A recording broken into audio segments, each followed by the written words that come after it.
Well, hello and welcome to our latest episode of the Leading Age Virginia podcast, Voices in Leadership. I am Melissa Andrews, President and CEO of Leading Age Virginia, and it is just my absolute pleasure to welcome our guests today who are coming to us from Harrisonburg, Virginia. I think that's accurate. I want to make sure I don't have another blooper right out of the gate. Karen and Paula, thank you so much for spending some time with me today.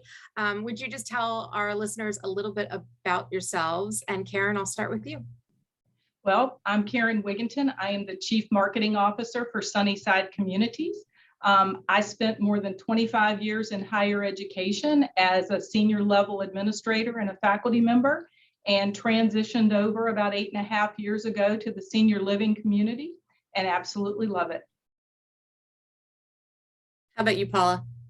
Yes, I'm Paula Greenhagen. I'm the Chief Human Resources Officer here at Sunnyside Communities.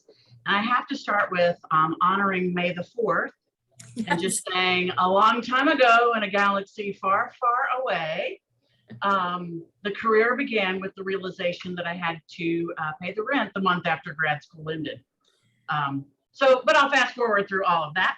I have spent my career in HR training in a variety of roles in a variety of industries, and made my way to senior living almost 6 years ago, and have had the pleasure of working with Karen as well as our other executive leaders here, and the entire team at all three of our communities. So it's been an exciting 6 years for me. And like you, I like to laugh a lot. So this is going to be a fun podcast. Paula, I posted my May the 4th be with you photo to Instagram. I have a French bulldog and sometimes her ears go like this. So I have a baby Yoda in my house. So just so you know, I'm on that same wavelength with you. I like it.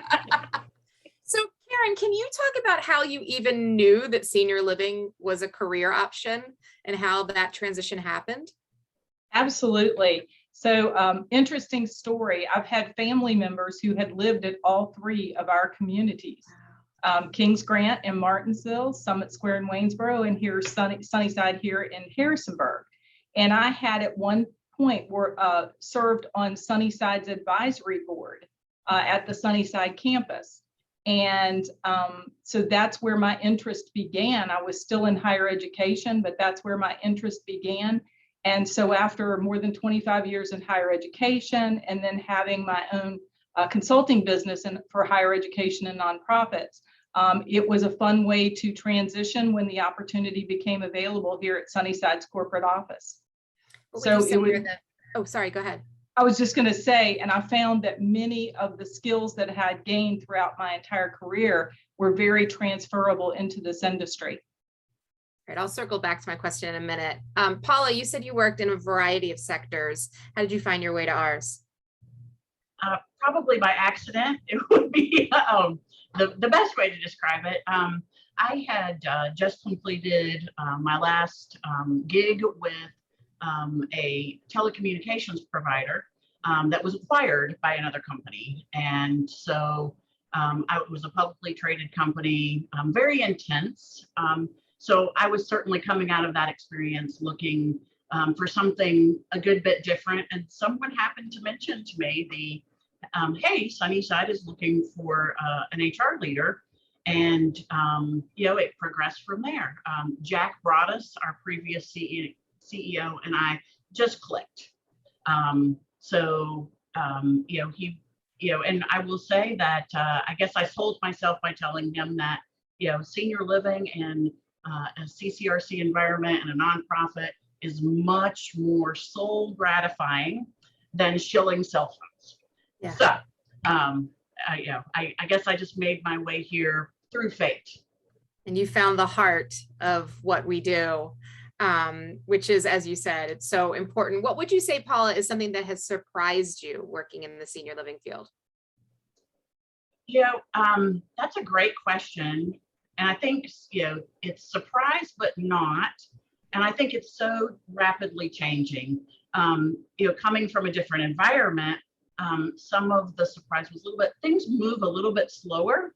But I don't think that's so much the case anymore. So just, I think really when I think about leadership talent evolving, that change is going to be, and nimbleness is going to be such a theme that we're going to be looking for, and how people can navigate that and make sure that they are intrapersonally prepared for change and to be able to make bold, quick moves. I think that's going to be such a skill set, and we're probably not quite there yet, but I think we're rapidly getting there. I think COVID, kind of taught us a lot in that regard about our need to just be able to, hey, this doesn't work. We have to just totally scrap that and reinvent ourselves and move forward. And, I think the pace of that's just going to continue to grow.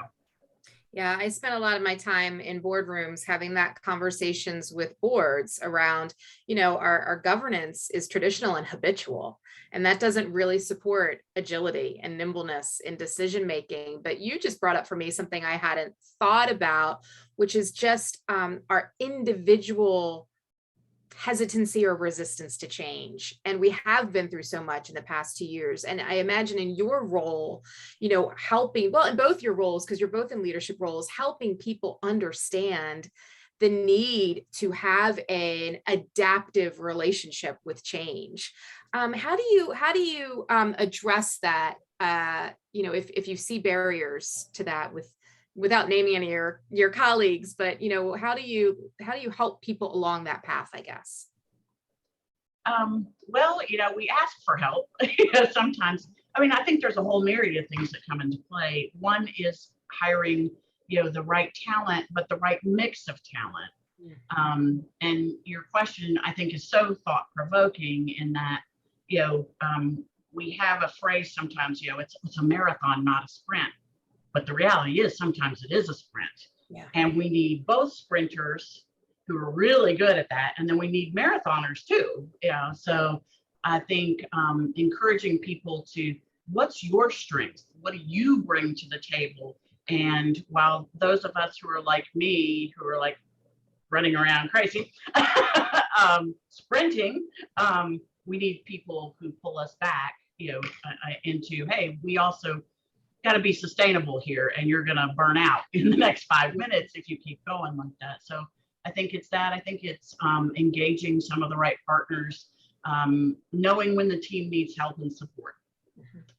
We're asking you to do something that you've not been asked to do before. So we need to support you. And whether that's a training and development firm, or some strategic planning support, or some marketing support, to help us, what we're trying to do with social media, very different than what we've ever done in the past. So I'm kind of like all over the place here. So no, Karen, it's good. Pull me back. No, it's good stuff. It's good stuff. Karen, what surprised you about coming into this field? Well, I think, as Paula said, you mentally think, okay, things are going to be paced a little slower. You won't make decisions and change as quickly in this environment. And that was definitely not the case for me with marketing. And so one of the things that really surprised me is the level of creativity and innovation that I could see people involved in across departments, how they work together to be really innovative in creating ways to help people age well. They were coming up with their own ideas, and we were encouraging them to be a little bit entrepreneurial, and asking them to, give us some great suggestions and ideas and let us run with it. And we found that they were just really productive and engaged in what they were doing to really come up with some really creative ideas and we put a number of those ideas in place. So I think that's one of the things that surprised me. And then just about addressing people and changing, I'm really blessed because I've got teams of marketing people at all three communities. So they're really creative, and they don't mind change. And, I think the pandemic did teach us a lot of things. And one of the things that we did very early on is, in marketing, you should always expect the unexpected and be prepared prepared for it, whatever it may be that comes your way. You don't know what it's going to be, but you always expect the unexpected.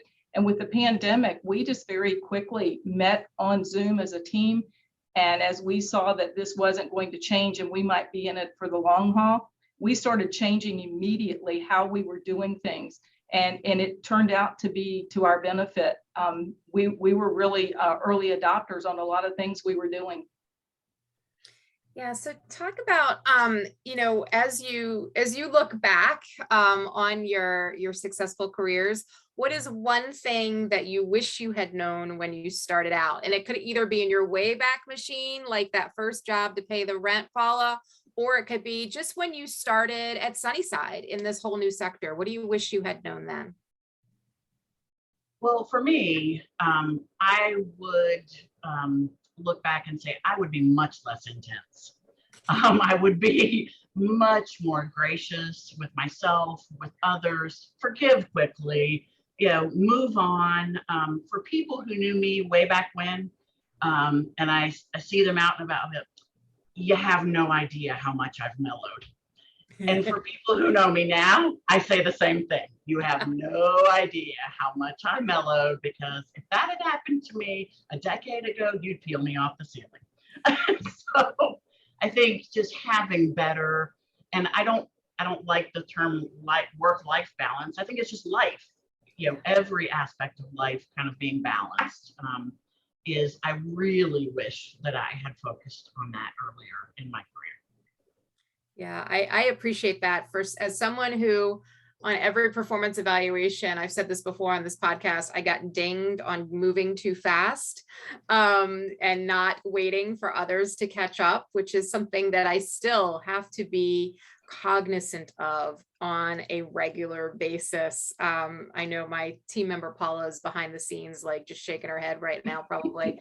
But with my board as well, right? So I report to a board, and how far ahead am I versus waiting for them to catch up, or are they too far ahead of me? I mean, that could happen. That happens too. But that pacing, I think. But then I think that's why hindsight's 2020, right? Because you were so intense, you got to where you are. And would you have achieved as much without the intensity? We'll never know. We're the beneficiaries of your lifelong intensity in the role that you're in. But Karen, how about you? Okay, so I'm just going to say it, put it out there and say my career started long before the two of you. So it was back when you had mentors, they sort of evolved. Whereas today there's lots of mentoring programs. You work for companies and they pair you with a mentor and that sort of thing. But that isn't how it worked for me. So I think that one thing that I would change is to intentionally surround myself with some very good mentors to help me navigate the challenges and the opportunities. I have served as a mentor to young up and coming leaders in our community, and even in higher education, I've done that. But I didn't have that benefit for it to be intentional. It just evolved. And I would say that's a lesson learned, that when you start your career, make sure you have those people in your life. Yeah. What would you say have been the highlights for you on the mentoring side as a mentor? I know, as mentors, we get just as much, if not more, out of the relationship sometimes than our mentees. Oh my gosh. So yeah, I would say that being the mentor is wonderful. Because you're in a listening mode.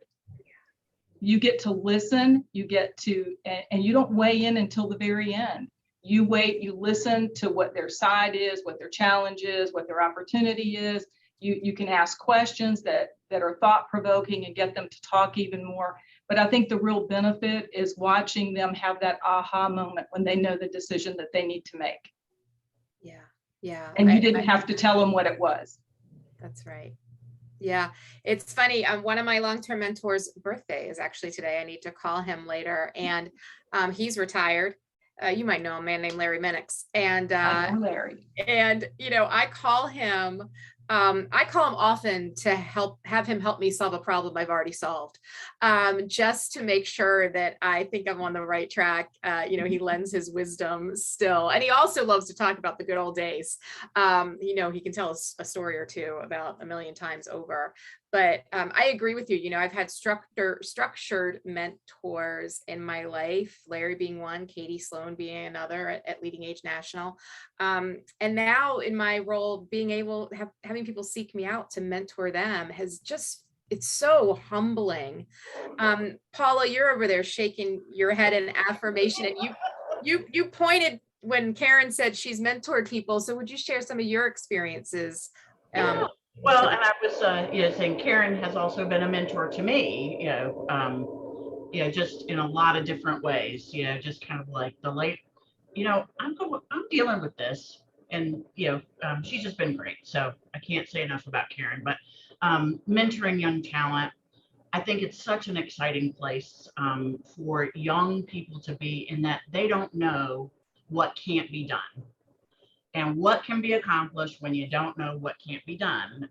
And so it's so exciting to work with young people, and they're just at a great place in their career. And I think about, like, oh my gosh, if I had some of the technical skill sets that they have already in their bag, and then having the empathy that they have. And we sometimes kind of give, young people a bad rap. Oh, that's, Gen Z or millennials or whatever. But, I just found a lot of satisfaction in working with them, and really, seeking out their ideas, and to Karen's point, listening.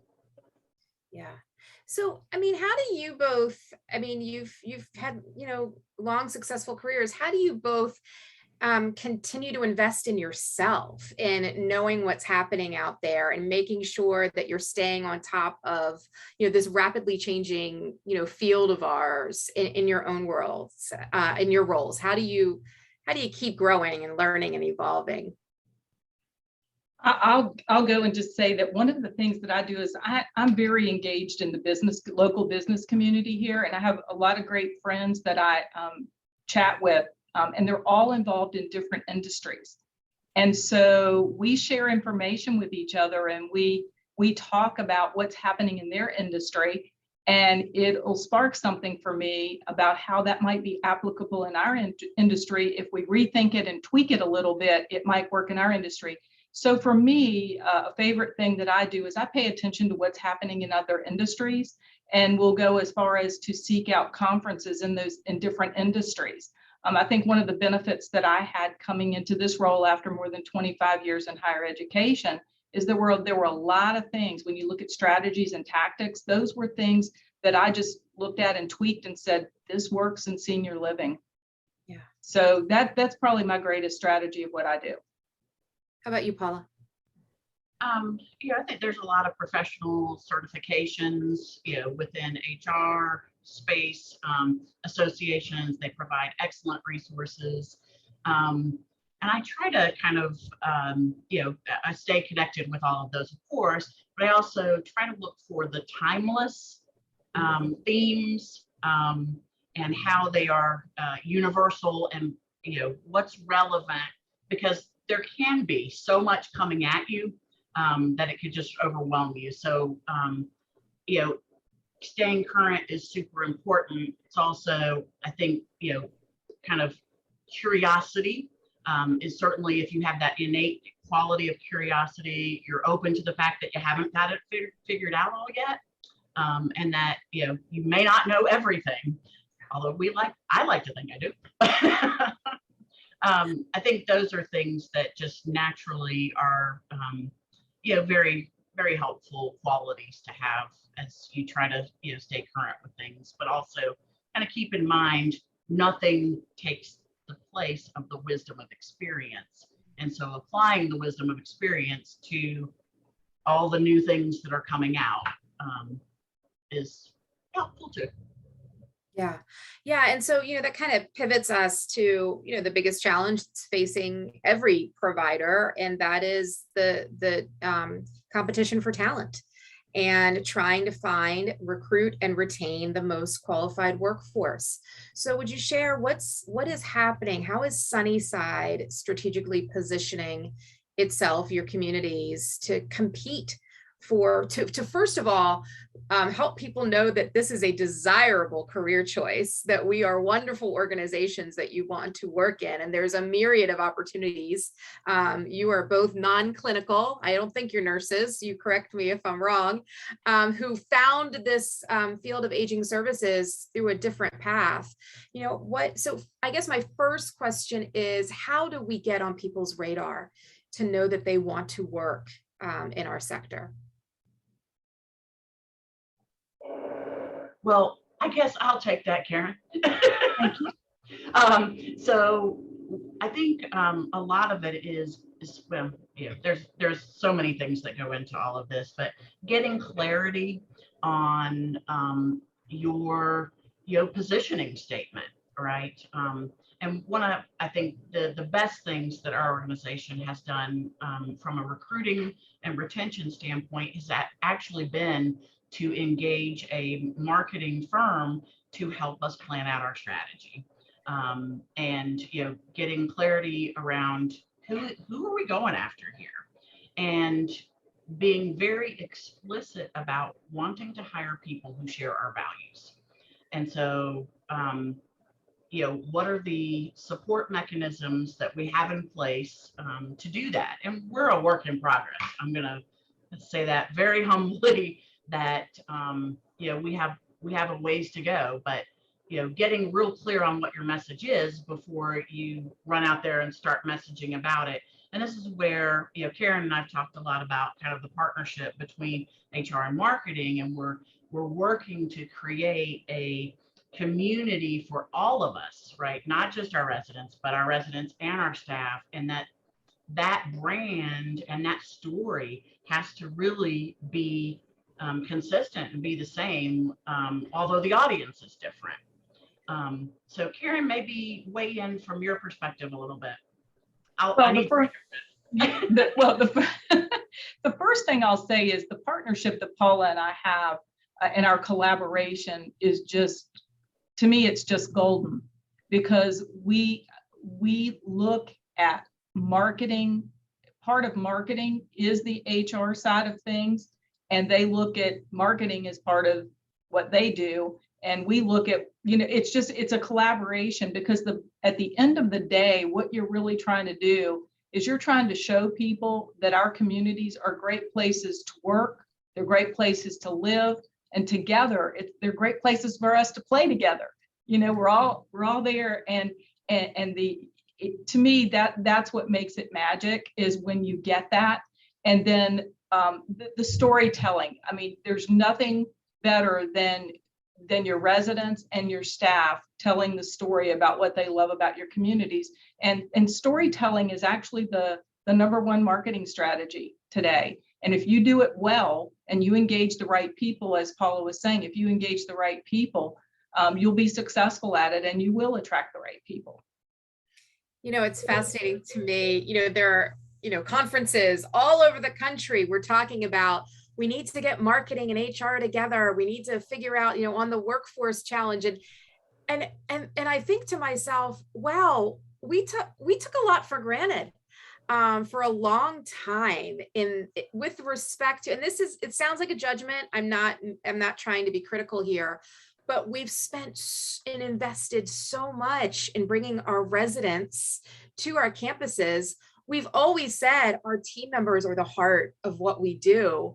But now, in this really, really challenging time, we're finally waking up to say we should be leveraging our talents at bringing in the way we bring in residents and utilizing them to bring in our associates. And it's kind of one of those that it's like, how did we not always know this, I guess? And you all are practicing that.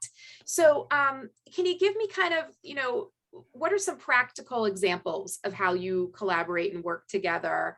Or what successes have you seen as you've taken this approach through a different lens? So I think one area is around SMART goals. Because HR people can tend to be pulled in 100 different directions, and something's on fire today. And so setting some goals, and this is where kind of the HR marketing partnership was played off. Okay, well, no, we really have levers that we can pull that will impact this measure. And, so we need to hire X LPNs by X date and get real clear and real focused on what the goal is. And then, okay, here's what we're going to do on social media. Here's what we're going to do on this. Here's what we're going to do over here to pull these levers to make an impact. And I think it's just been so overwhelming for such a long time that there can be that kind of, I give, uncle, I got nothing else. I have no other, strategies. And you really have to, as in this space, re-energize yourself. I'm like, wait a minute, there are things that we can do that would impact. There is hope. So that's, I think, been one of the major, kind of things from takeaways for me out of, really engaging with marketing more. I think another benefit is that we're not using the same sources, external sources, and we're able to collaborate on what she's doing, what we're doing, and we can talk about, where we're seeing the greatest impact. We can share what we're gaining from those resources. So it's like we're one big team, including with our external sources, that we can collaborate on what we're doing and achieve the same goal. Yeah, that's awesome. I mean, and then, so Karen, you're really having to look at, of course, still marketing to prospective residents and bringing people into the communities. And how does that balance work for you? I know you have boots on the ground on each of your campuses, but how does that balance work for you? Well, it works great because the bottom line is if your residents are happy, then you've hired the right talent. And so it really works. So we have a real investment in working with HR because we want our residents to be happy and we want them telling the story that they're happy and why they're happy at our communities. And so that's how it works.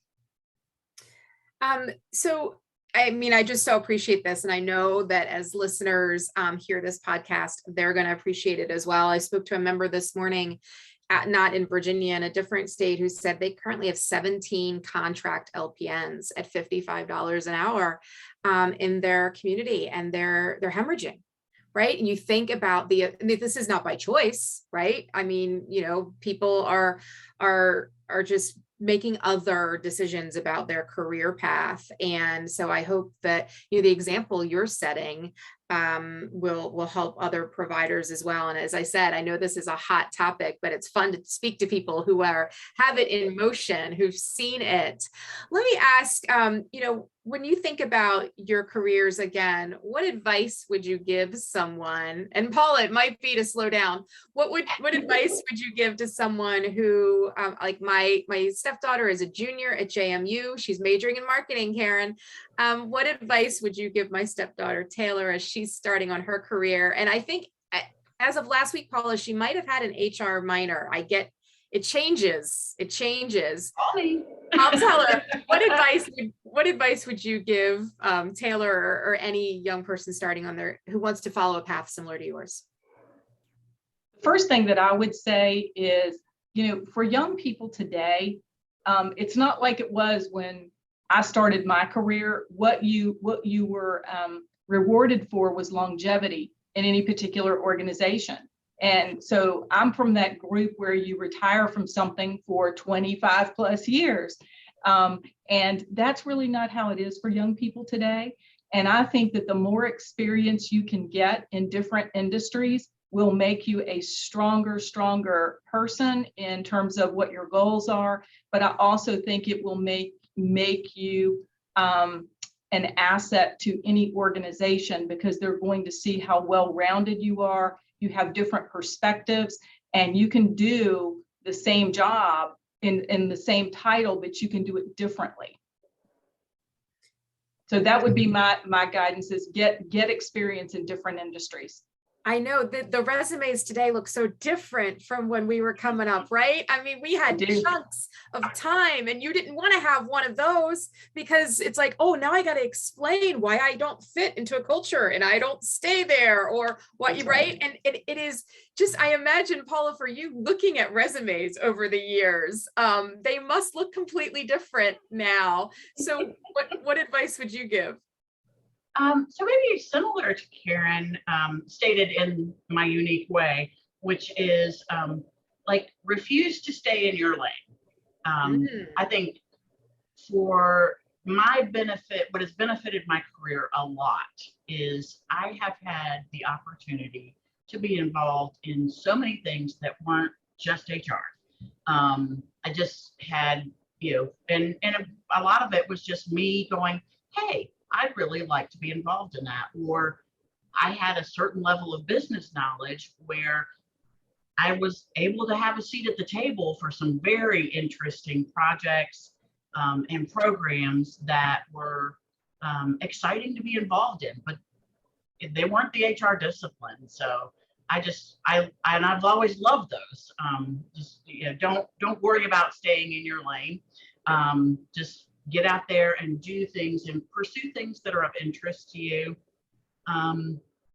In terms of just specifically HR, I think you have to have a life that's sustaining, because sometimes you're the person communicating things that nobody wants to hear. Like if anybody can suck the sunshine out of a room, it really is HR. So, you have to be able to kind of be self-sustaining and stand on your own. And it's important. And at some point, I think every leader gets this integrity challenge where you got to take a stand on integrity. And once you do that in your career, it gives you a ton of confidence, in my opinion, because you know that I will always stand up and do the right thing. And once you know that about yourself, I think it just kind of, gives you some eagle's wings or something, in that you're always confident. So, I think, just understanding the person that you are, and, that you have to be courageous, and don't retreat from the hard stuff. Yeah. Wow. Such sage wisdom. And I think often about imposter syndrome, which is real, like, how in the world did they ever give me this job? What were they thinking? Don't they know I know nothing? So the ability, I mean, at least that's just me. I can't speak for the two of you confident, amazing women, but that ability to work through that, right? And the ability to give yourself grace, where we kind of started some of this conversation, to say, no, you got this, you can do this. I think is a really important thing, and to surround ourselves with people who can reflect that back. The importance of having colleagues and friends who can be truth sayers to you when you maybe aren't feeling strong enough to have that hard conversation. Paula, you don't strike me as somebody who loses her gumption easily. But well, this didn't happen, in the last 20 minutes. Evolution for sure. I mean, I remember early in my career sitting there, and I had to, and it wasn't even that tough of a message. I mean, come on. But I remember sitting there across from a colleague, and my knee is shaking, and it's like, stop that. It's an evolution to get there for sure. Yeah. So let me ask, on just aside from the work, what feeds your souls? What is it that you love outside of the work you do? What do you do to make sure you are self-sustaining? Okay, me? I'm going to you. Two big things for me is music. I play and sing, and actually once a month I do that for our memory care residents, and that feeds my soul so much. And then hiking, I love that. And if I have a weekend where I can't get one in, I'm a little crabby at some point. But I just having those things, and early, in my career, I can say I didn't have that. I didn't have mental, spiritual, relational, physical balance in my life. And so I'm really committed to that. And I've just benefit a lot from that. And probably other people who have to put up with me benefit from that too. It's relationship sustaining, not just self-sustaining. Yes. My husband's like, get out and go hike, would you? Paula, what do you play? What instrument do you play? Well, I play the guitar, I play the keyboard, I play 3 chords on the mandolin. That's about it. That's awesome. That's awesome. How about you, Karen? Mine is very simple. It's taking long walks on a beach where I have peaceful moments and can think, and it's spiritually rewarding for me as well. I can picture it right now. I feel the sand beneath my toes. I hear the waves crashing. And other than being here with you, that's where I would like to go right now. So as we end our time together, that has been so enjoyable. When you look to the future and define future any way you want, what excites you most about where Sunnyside as an organization is going? Paula, you want to go first? You want me to go first? How about you go first? I sprung this one on you. It just came to me. Okay, it's okay. So I've seen the resiliency of the teams that we have here. And I know a lot of communities can say that, but I can only speak to our 3 communities and corporate. And I just see the resiliency and the level of creativity that continued throughout these last few years.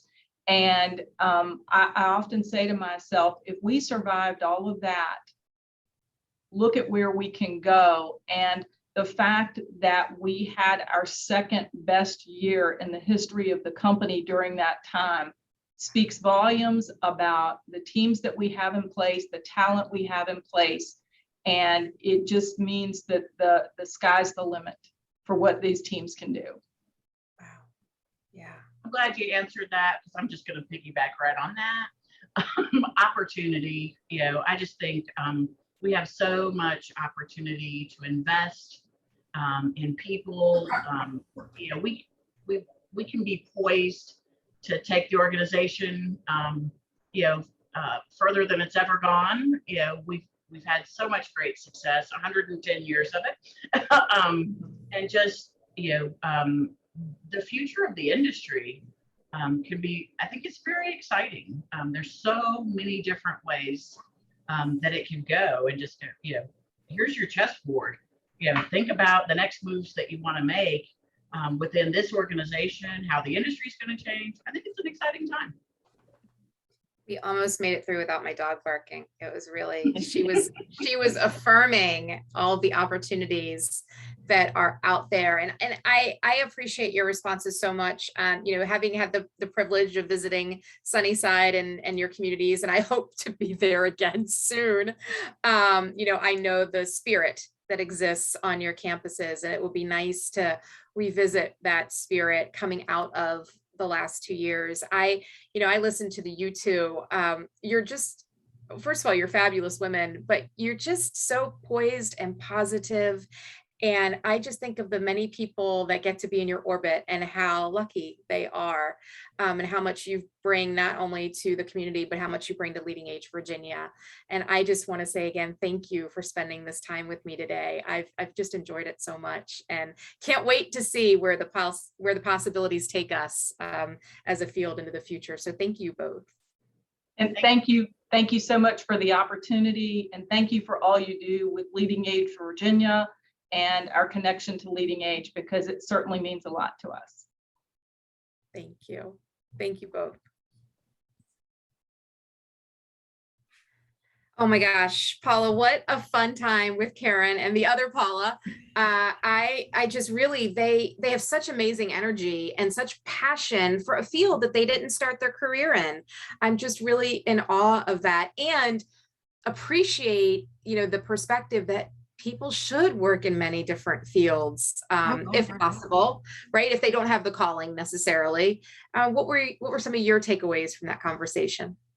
Lovely women who really have a grasp on aging services when they weren't there to begin with. They didn't know about it to begin with, and they just care so much and have the passion for it and just want to do well by Sunnyside and all its properties and the staff and the residents. So it was just amazing. Yeah. Yeah, and I just love the collaboration and partnership between HR and marketing, thinking of their roles in new and different ways. And that, what was Karen's quote, that, her goal is to have happy residents, and that, having the right team in place is critical to the quality of life for all of their residents. And I think that understanding and that realization has probably changed the trajectory of that organization, the way they're approaching, this partnership between HR and marketing. It has, and they both mentioned storytelling and branding, and that is the big buzzwords nowadays. So yeah, they know what they need to do, and they're working on it. And to have their second best year in 110 years, whatever, during the pandemic, that's amazing. Amazing. Yeah. Well, it inspired me to want to go outside and take a walk in nature. How about you? Most definitely. It's a gorgeous day right now. Yeah. Well, thank you. Oh, yeah. Go ahead. Oh, no, I was thinking about the words that came to mind when they were talking, and said that, being respected and the work ethic and all that kind of stuff. And I was actually thinking this morning, I said, I don't have a legacy of children, so my work ethic is my legacy. And it's very important for me to know that when I leave a place, that I'm respected, that people can say, oh, I worked with Paula, it was wonderful, can she come back? Things like that. But so I enjoyed listening to how they have interacted with the staff, and have really managed to do well by the staff. Yeah. Well, even as somebody who has a child, I would say I echo, my word is impact, and knowing that I was able to have an impact on, our members, the people they serve, and to know that I had a small part in growing our organization to the betterment of our members and those they serve. So I agree with you in terms of, just that desire to leave the place better than when we started. And I think we're well on track to do that. I think we are, yes. I mean, I'm biased. Me too. I'm always biased. So yeah. We're doing greatly. We are. On our 50th year, yes, we're doing fine. Great. I know. We got a big birthday coming up next year. We do. Wonderful. So. All right. Another podcast in the books. Thank you, Paula. Thank you.